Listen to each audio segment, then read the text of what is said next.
여러분 안녕하십니까?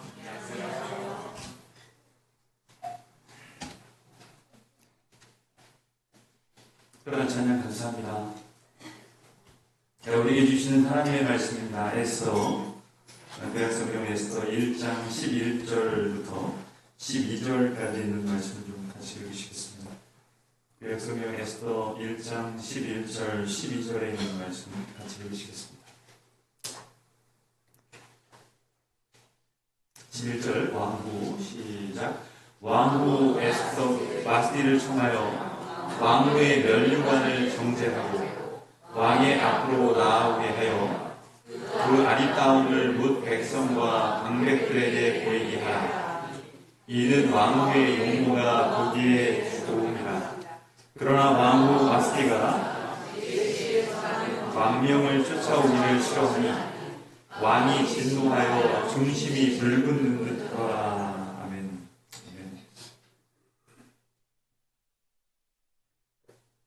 에스더 1장에 있는 말씀 함께 나누신 하나님의 말씀입니다. 엄청난 사건 그리고 엄청난 인도하심이라고 하는 말씀의 제목입니다. 하나님 말씀 함께 나누시겠습니다.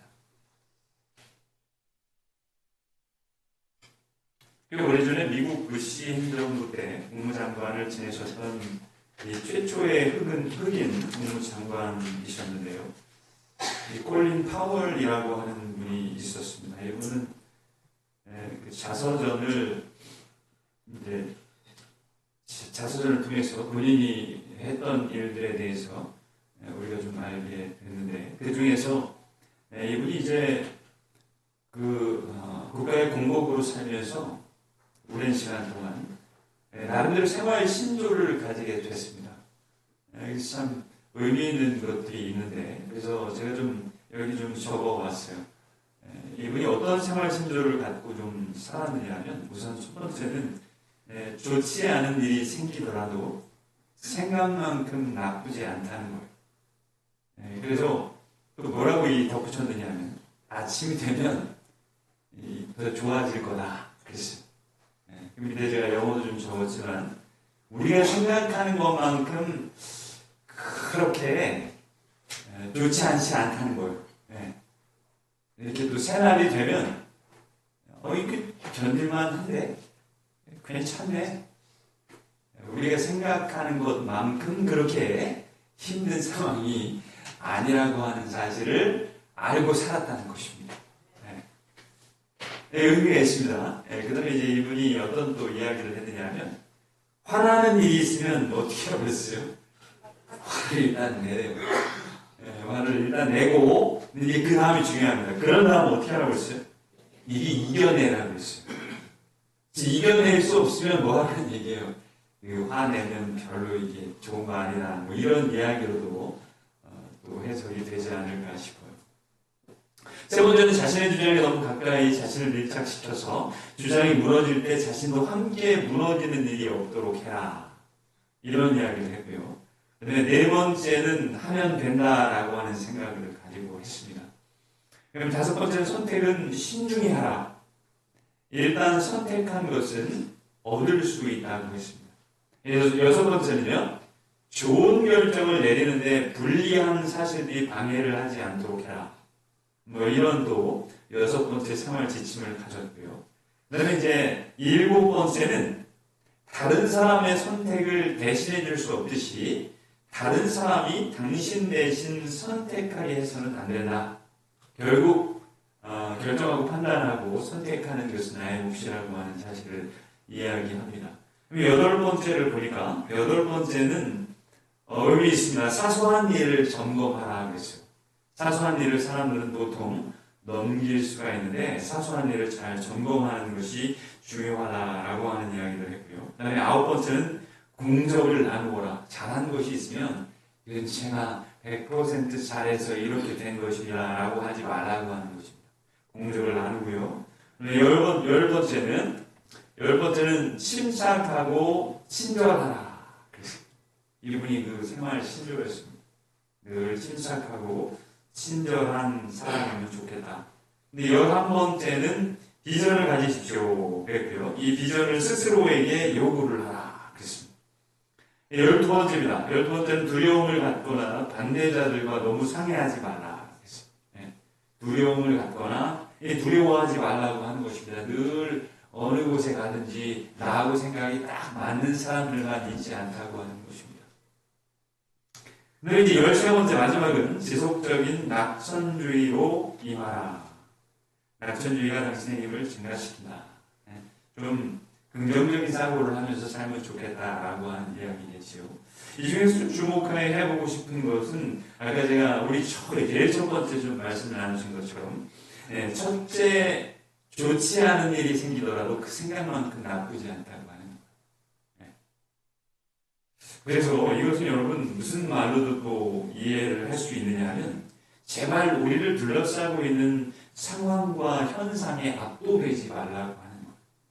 우리가 생각하는 것만큼 그렇게 높고 그렇게 막 무섭고 당황스럽고 불안하고 두렵지 않다고 하는 거예요. 의미 있습니다. 우리가 각종 미디어를 통해서 접하는 세상의 소식들은 우리를 불안하게 합니다. 두렵게도 하고요. 그리고 어떤 소식들이 이렇게 전파가 될 때 보면 나쁜 소식들은 훨씬 더 눈덩이처럼 불어나는 것 같고요. 그리고 또 그걸 접하는 우리들의 모습이 좀 움츠러들고 그리고 불안해하고 두려워하는 우리의 모습을 좀 이렇게 살펴보게 돼요. 근데 여러분 아무리 불안하고 무섭고 두려운 일들이 이렇게 있어도 시간이 좀 지나면 언제 그랬냐는 듯이 세상은 변함없이 또 흘러가지 않습니까? 언제 그런 그 비관적이고 또 부정적인 보도들이 있었나 싶을 정도로 아무렇지도 않게 일상은 계속 이어져요. 왜 그럴까요? 우리가 좀 그리스도인 입장에서 좀 생각을 해볼 필요가 있는데 여러분 우리가 많이 찾으시는 다 기억하시는 말씀입니다. 이 창세기 1장 1절에 보면 뭐라고 말씀하셨습니까? 태초에 하나님이 천지를 창조하셨다 말씀하셨습니다. 하나님의 주관한 하에 이 우주가 계획되고 구상이 되고 또 특별히 지구가 창조됐다고 하는 거예요. 그래서 우리가 다 잊어버릴 수 있지만 그분이 여전히 하나님께서는 우리를 둘러싸고 있는 모든 상황과 환경 그 뒤에 계신다고 하는 사실을 가르쳐주는 거예요. 하나님이 붙들고 계시다고 하는 거예요. 우리가 잘 느낄 수 없어도 하나님께서 이 세상을 창조하시고 계획하시고 창조하셨다고 하면 여러분 우리를 둘러싼 모든 상황을 하나님이 통제하고 계시다고 하는 사실을 우리 마음속에 꼭 기억하시길 바랍니다.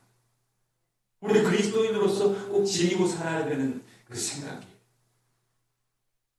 여러분 오늘 우리가 함께 나누신 말씀은 에스더서인데 에스더라고 하는 이 성경책을 우리가 이렇게 좀 통독하고 묵상을 해보면 이 역사적으로 좀 보겠습니다. 여기 보면 이 에스더서는요 한 10여 년 동안의 이야기입니다.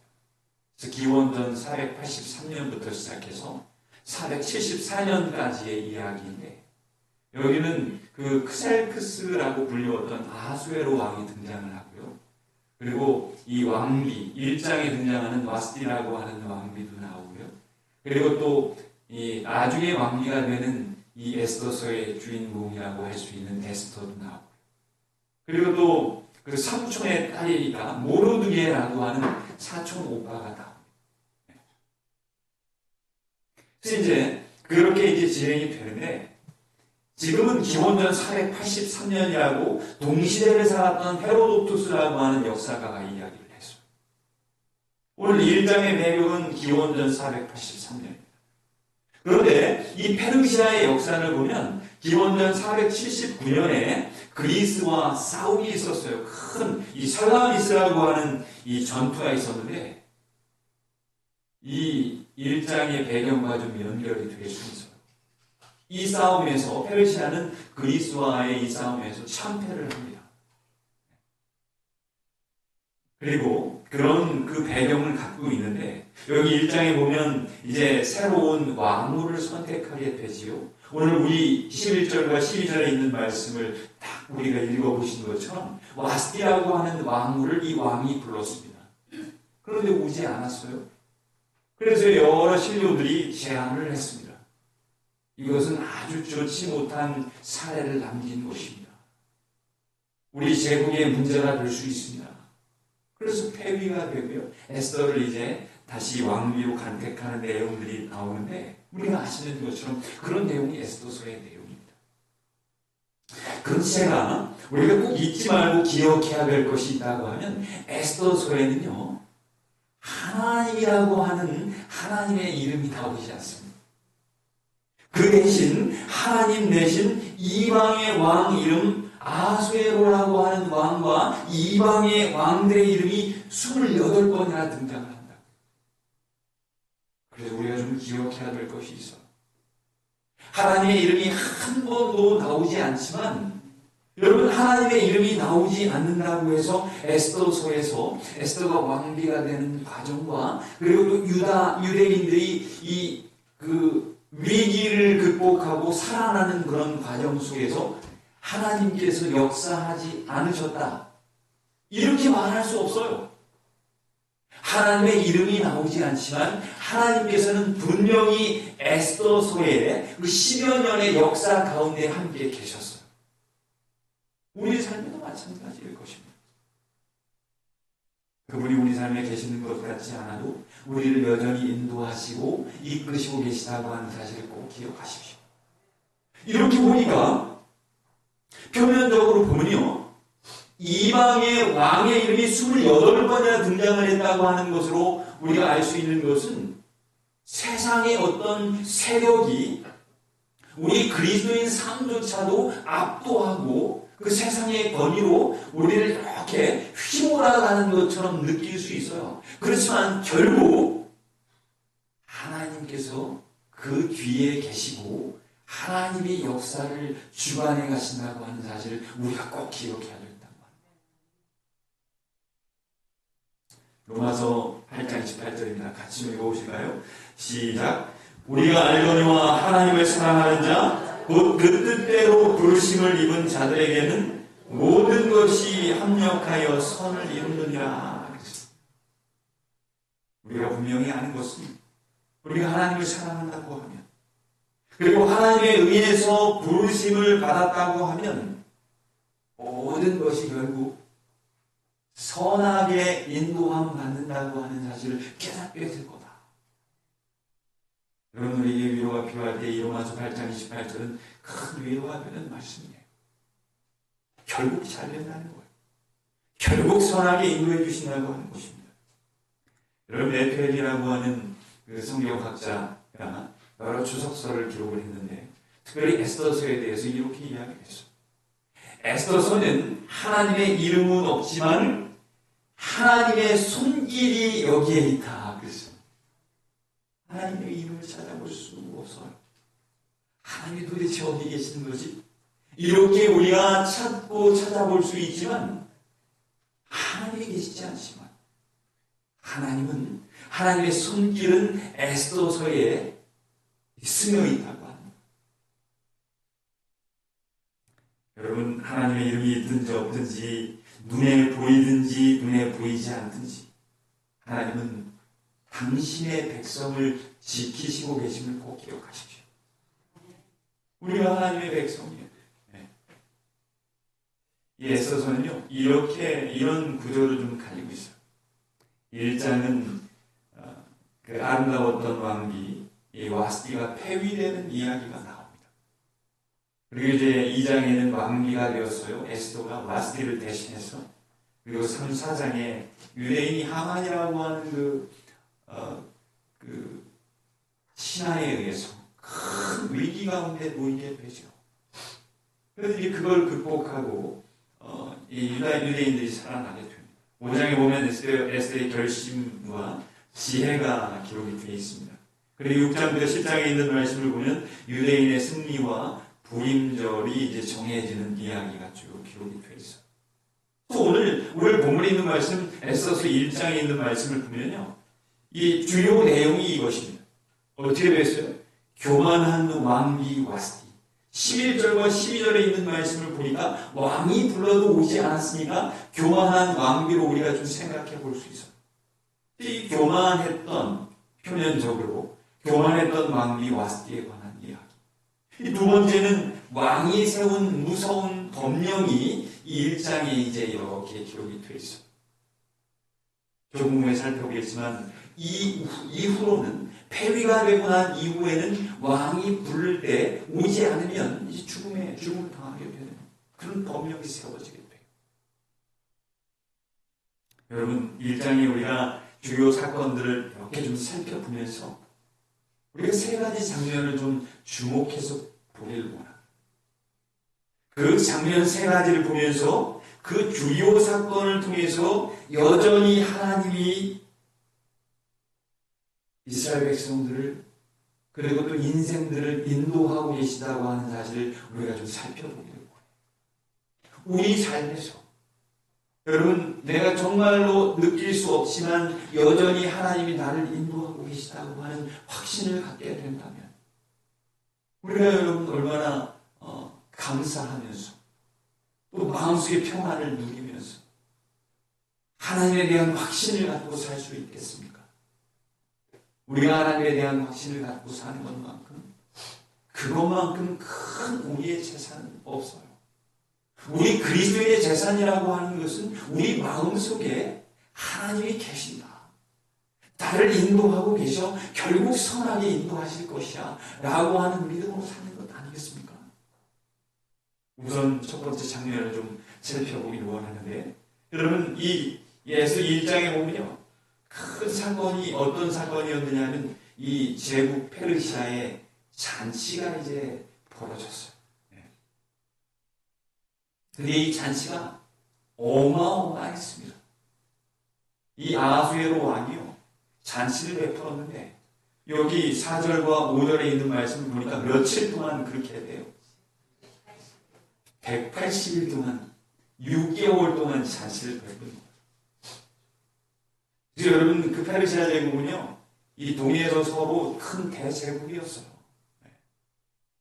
그래서 이 127도라고 했는데 그 제국에서 모든 사람들이 이제 말 타고 뭐 이렇게 왔으니까 모든 그 관리들이 한꺼번에 다 모였다고 볼 수는 없어요. 6개월 동안 이 도착하는 사람들이 그 잔치에 참여하고 그리고 또 돌아가고 계속 그런 식으로 하는 것입니다. 근데 그 잔치를 연회를 베풀었는데 6개월 동안 했다는 거예요. 근데 그런 지도자들을 부른 것뿐만이 아니라 5절에 있는 말씀을 보니까 이날에 6개월이 지나갔습니다. 180일이 그걸 다 이제 끝나고 나니까 수산성에 거기 아하수에로 왕이 있었는데 수산성에 대속 인민을 위하여 왕궁 후원들에서 며칠 동안 또 잔치를 했어요. 7일 동안. 그래서 어린이들도 부르고요, 어르신들도 불러서 이제 7일 동안 잔치를 했어요. 엄청난 굉장한 잔치를 벌인 것입니다. 여러분, 다니엘 2장에 보면 은나라 제국 어디가 나와요? 다니엘 2장에 메데 페르시아라고 하는 그 기원전 539년부터 시작해서 331년까지 그 이 신상 여러분 다 기억하시지 않습니까? 그 은나라 메데 페르시아. 그래서 이 성경에 보면요, 금보다 은이 훨씬 귀했어요. 항상 은이 먼저 나오지요. 네. 그 다음에 이제 반물질을 가리킬 때 은이 먼저 나오고 그 다음에 금이 나옵니다. 은나라 페르시아. 부국이었다는 거예요. 근데 여러분, 6개월 동안 제국의 관료들과 신료들을 초청해서 이렇게 이런 것들을 했다고 하는 것은 여러분, 483년, 특별히 기원전 479년에 이 그리스와 싸움이 있었는데 이것은 특별한 목적이 있어서 6개월 동안 잔치를 베푼 거였어요. 이건 아주 정치적인 그런 이 일들이었다는 말. 싸움을 하기 전에, 큰 싸움을 하기 전에 왕의 권위를 보여주기를 원했어요. 왕의 관대함을 보이기를 원했어요. 그래서 우리 제국의, 이 페르시아 제국의 이 절대 왕이었던 내가 이런 권위를 갖고 싸움 전에 이런 위험을 갖고 여러분 모두를 사랑합니다. 여러분 모두는 나의 백성입니다. 권위를 필요로 합니다. 근데 여러분, 이런 엄청난 이 제국 페르시아의 잔치가 과연 이 아하수에로 왕이 준비하고 계획한 것이었을까요? 표면적으로는 그렇게 보입니다. 근데 이것은 굉장히 계획적이고 규모 있게 그렇게 진행이 됐어요. 정치적인 그런 잔치였다고 합니다. 정치적인 행사였어요. 여러분, 우리는 항상 성경에 나와 있는 어떤 사건과 그리고 인물들을 통해서 하나님께서 그 인물 속에 그 역사와 상황 속에서 어떻게 임재하시고 그것을 어떻게 인도해 가시는지를 우리가 살펴보는 것이 굉장히 중요한 거예요. 영적인 의미를 살펴봐야 된다는 것입니다. 성경의 어떤 인물이라도 마찬가지예요. 어떤 사건도 마찬가지입니다. 여러분, 하나님께서는 아하수에로 왕이 이런 엄청난 잔치를 베풀고 이렇게 한 것처럼 보이지만, 그 아하수에로 왕의 권위가 돋보이는 것처럼 보이지만, 하나님께서 결국 계획하시고 준비하셨다고 하는 사실을 우리가 알 수 있는데, 이 말씀을 한번 보겠습니다. 로마서 13장 1절입니다. 같이 읽어보시겠습니다. 시작. 사람은 누구나 위에 있는 권세에 복종해야 합니다. 모든 권세는 하나님께로부터 온 것이며 이미 있는 권세들도 하나님께서 세워주신 것입니다. 그리고 여기 보니까 그러므로 권세를 거역하는 사람은 하나님의 명을 거역하는 것이요 거역하는 사람은 심판을 받게 될 것입니다. 여러분, 세상의 권위를 누가 세워주셨다고 했어요? 하나님이 세워주셨대요. 그래서 권위를 갖고, 절대적인 권위를 갖고 위험을 드러내기 위한 절대 왕조의 절대 왕일지라도 하나님께서 계획하시고 무엇인가를 준비하시고 인생을 인도하시기 위해서 그렇게 계획하고 계시다고 하는 사실을 꼭 기억하십시오. 세상의 사건을 통해서 그 사건을 계획하고, 그리고 그 사건으로 우리를 막 억압해오고 위압할 것 같은 상황, 여러분 두려워할 그 상황과 그 모습들이 아니라고 하는 사실을 가르쳐주는 거예요. 이런 믿음으로 우리가 살아야 되는 거예요. 하나님께서 특별한 계획이 있으신 것입니다. 그래서 어떤 상황을 비판하고 이렇게 하기보다는 우선 하나님께서 이 사람을 통해서, 이 상황을 통해서 어떻게 이끌어가시고 인도하실까, 이걸 생각하는 것이 우리 그리스도인의 첫 번째 생각이어야 돼요. 무엇이나 아주 큰 일이 일어나든 아주 작은 일이 일어나든 끊임없이 침묵이 이어지든 그 속에 하나님의 인도하심이 계시다고 하는 사실을 꼭 기억하시길 바랍니다. 우리 삶도 마찬가지예요. 하나님이 이렇게 인도하고 계시다는 것. 왜 여러분 이런 일들이 일어나게 하실까요? 여러분, 성령을 통해서 우리가 주목해서 확실히 알 수 있는 하나님의 분명한 목적이 있습니다. 왜 하나님께서는 세상의 인물들을 이용하시고 어떤 세상의 큰 사건들을 통해서 끊임없이 그 상황들을 만들어 가시고 이렇게 하실까요? 하나의 분명한 목적이 있는데, 우선 요한복음 3장 16절에 보면 다 아시는 것처럼 암송하시죠. 이 말씀은 시작. 하나님이 세상을 이처럼 사랑하사 독생자를 주셨으니 이는 저를 믿는 자마다 멸망치 않고 영생을 얻게 하려 하십니다. 제가 찾지는 않았지만 디모데전서 2장 4절에 있는 말씀은 이런 말씀이 있어. 하나님은 모든 사람이 구원을 받으며 진리를 아는 데 이르기를 원하시느니라. 디모데전서 2장 4절. 여러분, 하나님께서는 그 죽음으로 말미암아 끝날 인생들을 살리기를 원하셨어요. 그게 하나님의 유일한 목적입니다. 하나님께서 살리시기 원했어요. 영생을 얻기를 원하신다고 하셨어요. 그래서 하나님의 아들을 독생자로 보내신 거예요. 그래서 우리가 오늘 이렇게 살아가고 있는 우리의 모습도 하나님이 우리를 살리셨기 때문에 기쁨으로 하나님 찬양할 수 있는 것입니다. 감사할 수 있는 거예요. 우리가 하나님께서 살려주신 인생이라고 하면 여러분 그 감사지요. 그렇다면 우리가 가만히 계시겠습니까? 죽어가는 다른 사람들에게도 그 소식을 전해줘야 될 거예요. 여러분, 하나님의 분명한 목적이 세상을 둘러싸고 있는 상황과 그런 어떤 인물들을 통해서 하나님의 분명한 목적이 있음을 꼭 기억하시길 바라요. 그거는 사람을 살리시는 것임을 우리에게 가르쳐 주시고 있는 거예요. 두 번째 장면입니다. 에서 1장에 나오는 두 번째 장면을 우리가 좀 살펴봐야 되는데, 우리가 보통 알고 있기로 11절과 12절에 있는 말씀을 보면 12절에 특별히 12절 좀 읽어보시겠습니다. 12절 그러나 시작 그러나 왕후 와스티가 내시에 전하는 왕명을 쫓아오기를 싫어하니 왕이 진노하여 중심이 불붙는 듯하더라. 여러분, 우리 장면 2는 뭐냐면요, 교만한 왕이에요. 교만했어요. 불렀는데 오지 않았으니까. 그렇게 우리가 느낄 수 있습니다. 그렇게 묘사가 돼요. 근데 여러분, 9절에 있는 말씀, 여기 제가 좀 첫 번째 줄에 좀 적었는데, 이 당시에 와스티가 쉬고 있었던 것이 아닙니다. 9절에 있는 말씀 보겠습니다. 왕후 와스티도 아수의 왕궁에서 부녀들을 위하여 잔치를 베푸니라 그랬어요. 와스티도 놀고 있지 않았다고요. 남편을 위해서 어떻게 하면 조금 남편을 도울 수 있을까? 왕을 좀 도울 수 있을까? 그런 고민을 갖고 뭔가 하고 있었어요. 나라에 도움이 되기 위해서. 그런데 왕의 사심이 왔고요. 잠시 왕이 부르시니 오십시오. 갔어요? 안 갔어요? 안 갔어요. 오기를 싫어하니. 아니 어쩌자고 이렇게 했죠. 여러분, 이 와스기의 남편은 필부가 아닙니다. 그냥 보통 사람이 아니라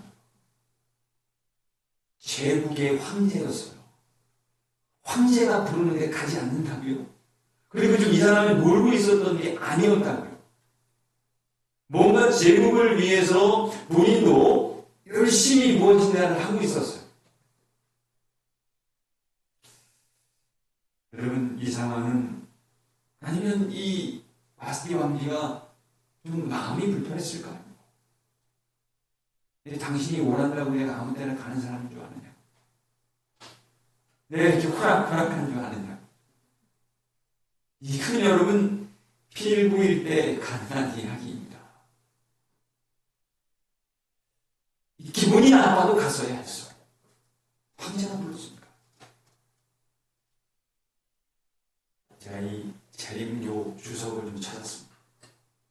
이 상황에 대해서 어떻게 묘사를 했느냐면요, 왜 안 갔을까요? 궁금하시지 않습니까? 왜 도대체 이 사람은 무슨 마음으로 안 간 것입니까? 우리 교단의 주석에 보면요, 제가 여기 좀 굵은 글씨로 줄을 쳐놓은 곳이 있죠. 와스티가 싫어하니 왕후가 거절한 이유는 분명해요, 분명하지 않아요? 알 수가 없어요. 분명하지 않다. 어떤 이들은 아수에로가 천박하게 와스티의 아름을 과시하려는 이 의도를 나타냈다고 주장하지만, 문맥은 그의 의도가 그러했는지에 대한 어떤 실마리도 제공한다, 제공하지 않는다? 제공하지 않아. 아무리 원어를 찾아보고 상황을 추론해 보려고 해도 알 수가 없는 거예요. 그 다음에 그 당시 바사 풍습에 따라 여성들을 처단했다고 생각할 이유는 없으며, 따라서 남자들이 술을 마시고 있었다 하더라도 부름을 받았을 때 와스티가 나타나지 않은 것은 합당한 일이 아니었을 것이다. 안 가면 안 된다는 거예요. 반드시 갔어야만 됐다는 것이죠. 마지막 줄입니다. 와스티가 왕의 명령에 순종하기를 거절한 이유에 대해 실마리를 제공하는 기록이 있어요, 없어요? 알 수가 없다. 실마리를 찾을 길이 없어요. 여러분, 알 길이 없다고 하면 우리가 다단할 수 있는 대답은 뭘까요? 하나님이 의도하신 대로 이끄시고 계시는 거예요.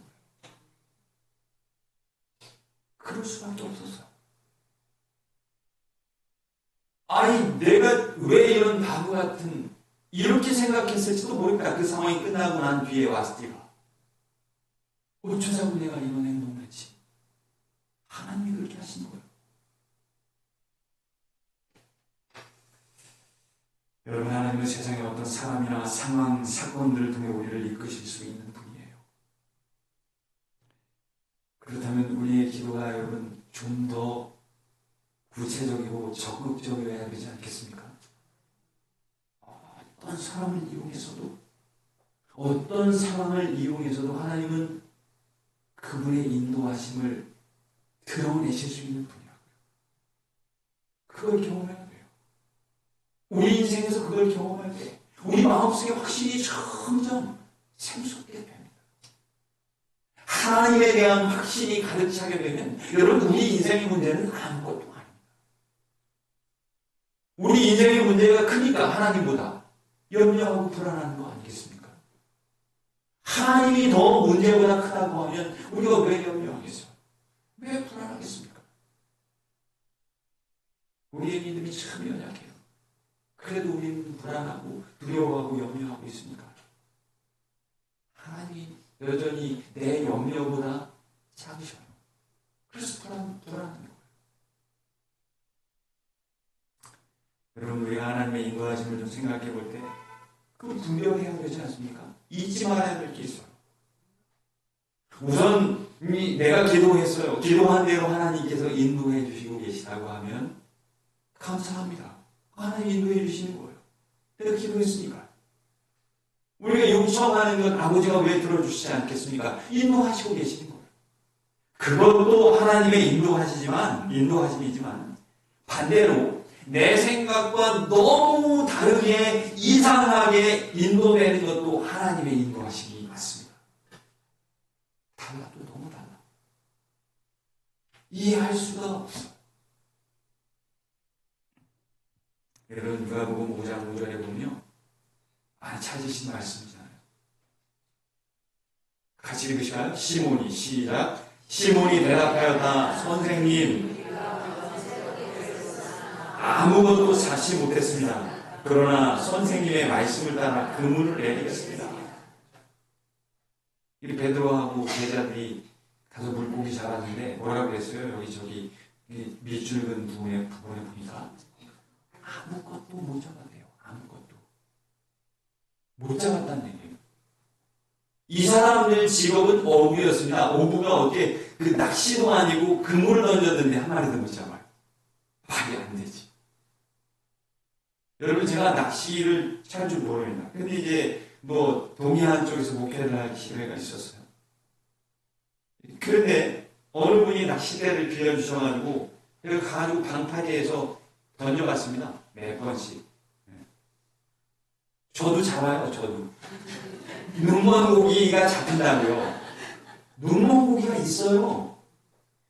여러분, 제가 낚시 한 번도 해본 사람이 아니에요. 옛날에 파리 낚시로 개구리 잡고 막 이런 건 해봤는데 낚싯바늘 해가지고 던지고 막 이렇게 하고 막 이런 거 해본 적이 없어요. 근데 동해안으로 목회 가서 제가 해봤어요. 낚싯대 주셔가지고 반드시 잡는다니까요. 저도 한 마리 이상, 한 마리는 잡습니다. 적어도 한 마리는 잡아요. 놀랍죠? 잡게 돼 있어요. 여러분들도 잡으신다고요. 느낌이 없어도 단거만 놔도 나중에 빼보면 잡혀 있어요. 그렇게라도 잡는다니까요. 근데 여러분, 이 상황은 뭐예요? 아무것도 잡지 못했대요. 그물을 내렸는데 그물에는요, 거기는 진짜 지나가는 그 눈먼 고기들이 한 마리 이상은 있었겠죠. 왜 한 마리도 못 잡았겠어요? 아무것도 잡지 못했다. 너무 작아가지고 다 빠져갔을까요? 그물코를?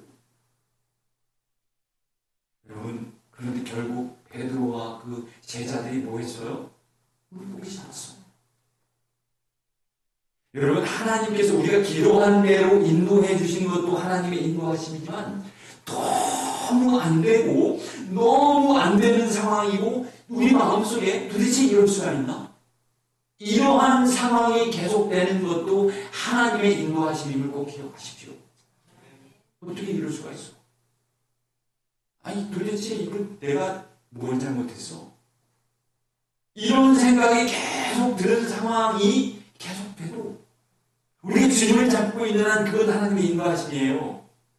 하나님께서 인도하신다. 아무것도 잡지 못했더라. 근데 이 말은 그건 사실이죠. 그런데 결국 잡았어요? 못 잡았어요?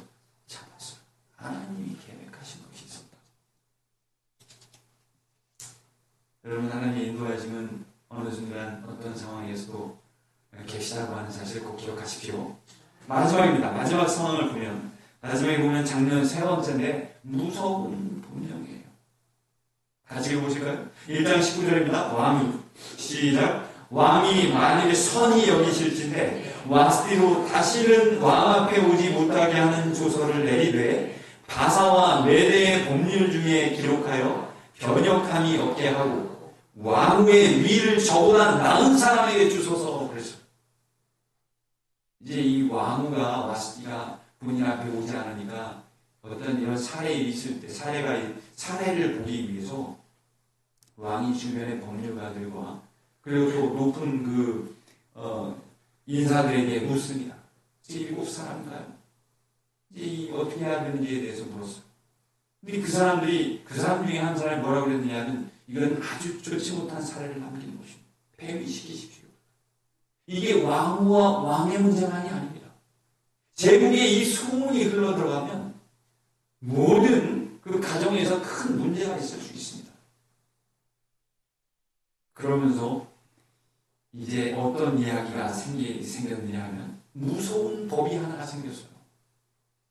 이 4장 11절 제가 찾지 않았습니다. 이 에스더서 4장 11절 여러분 다시 성경을 찾아보셔도 돼요. 4장 11절에 보면 나중에 이 에스더가 유대인들이 이제 다 죽게 되었을 때 하만이라고 하는 사람이 그에 의해서 다 죽게 되었을 때 모르드게가 이 에스더에게 왕비가 된 에스더에게 기별을 합니다. 네가 이 때를 위해서 왕비가 된 거야. 네가 뭔가를 해야 되지 않겠니? 이랬더니 에스더가 모르드게에게 뭐라고 그랬냐면요. 4장 11절에 뭐라고 그랬어요? 여기 여러분 제가 좀 설명을 하면 나도 왕이 오라고 불러야 갑니다. 아무 때나 가면 죽습니다. 그렇다고요. 그래서 왕이 오라고 할 때 가야 돼요. 그러면 죽어요. 아무 때나 가면. 그 법이 생긴 거예요. 이 무시무시한 법입니다. 정말 절대 왕조의 절대 권위가 생긴 거예요. 이 왕이. 여러분 이게 무슨 말일까요? 사람이 자신의 노력으로 왕 앞에 갈 수 있는 길이 막힌 거예요. 이게 무슨 말입니까? 사람의 길이 막혔다고요. 사람이 할 수 있는 일이 없어요. 왕이 앞에 갈 길이 없어요. 법으로 다 막았습니다. 여러분 이거는 무슨 말일까요? 이제는 누가 하시겠다? 하나님이 하시겠다는 거예요. 여러분 우리 삶에서 더 이상 내가 할 게 없을 때가 있어요. 그런 상황이 만들어진다는 거예요. 내가 더 이상 뭘 해야 되지? 할 게 없어요. 그냥 뭐라고 해서 이렇게 하면 좀 시원하게 뭘 할 수 있을 것 같은데 다 해봤어요. 그래서 이제는 할 게 없어요. 시간이 지나야 하고 어떤 뭔가가 어떻게 돼야지만 그 일이 이루어지는 상황이 있어요. 우리 인생에서. 지금 그 상황이 만들어진 것입니다. 왕 앞에 가서 왕이여 불쌍히 오십시오. 이렇게 할 수도 없어요. 들어주고 안 들어주고는 나중 일입니다. 왕 앞에 갈 수가 없다고요. 여러분 이건 하나님께서 하시겠다는 말입니다. 내가 인도하겠다. 여러분 우리 상황 속에서 이런 상황이 만들어질 때 하나님께서 인도하시겠다고 하는 분명한 신호를 우리에게 보내고 계심을 꼭 기억하십시오. 여러분 엄청난 사건이 우리 삶에 일어나고 합니다. 그게 어디에서 일어납니까? 우리 마음에서도 일어나고요. 그리고 또 우리 가정에서도 엄청난 사건이 일어나기도 해요. 그리고 또 우리 직장에서도 그런 일이 일어나기도 합니다. 나와 관계된 모든 일들과 상황에서 엄청난 일이 일어난다. 그런데 하나님은 우리에게 그 엄청난 사건에 압도되지 말라고 하셨어요. 왜 그렇게 말씀하셨을까요? 하나님이 인도하고 계실까? 그 사실을 우리 마음속에 꼭 기억하시고 우리 하나님께 영광 돌리는 우리의 모습이 되시길